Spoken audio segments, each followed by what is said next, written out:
WTMJ-TV, I'm Steve Shamraz. On this Monday night, we're going to talk about a big story. Just a few hours ago, that Michigan Uber driver was charged.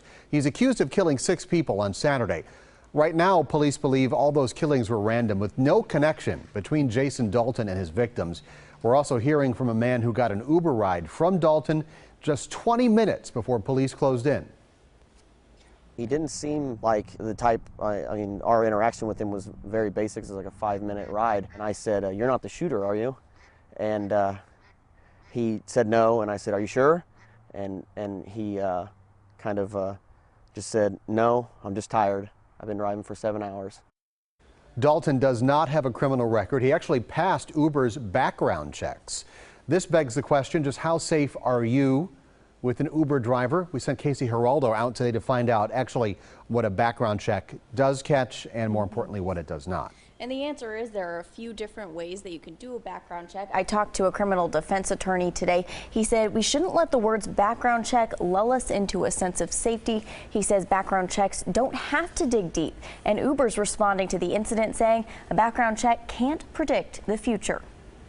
That's just one isolated incident. In every single one of my experiences with Uber, I've actually felt very safe, and actually the drivers have been very friendly. It's the experience Uber would hope every rider has, and generally the experience they believe accused killer Jason Dalton gave his riders. Overall, his rating was good. Before the events, it was a 4.73. He passed their background check, which they consider extensive. Before someone becomes a driver with Uber, they need to give us information like their name, their address, their driver's license, their social security number, their insurance information, their bank account information. Then, for example, if someone in Milwaukee wanted to be an Uber driver, the company would check Milwaukee County, the state of Wisconsin, and the federal crime database. There were no red flags. Would the most extensive criminal background search have helped?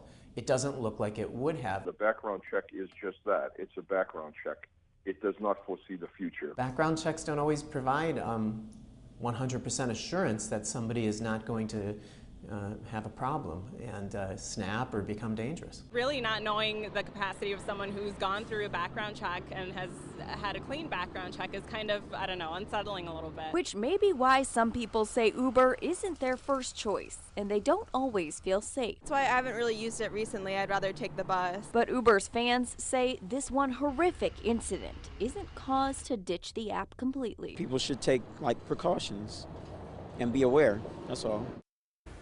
So here's what Uber says: if you have an issue, you can report it right in the app and the concern goes to their team. If it's a violent issue, they suspend the driver. If it's a driving issue, then they talk to the driver. In other countries, they do have a panic button on the app, but here in the U.S., they stress 911 is your best panic button in an emergency. And there was one passenger on Saturday night of this guy who actually did call 911 and told about that just terrible ride he was on. Exactly, and he did report it to Uber as well, I believe. All right, Casey, thank you so much.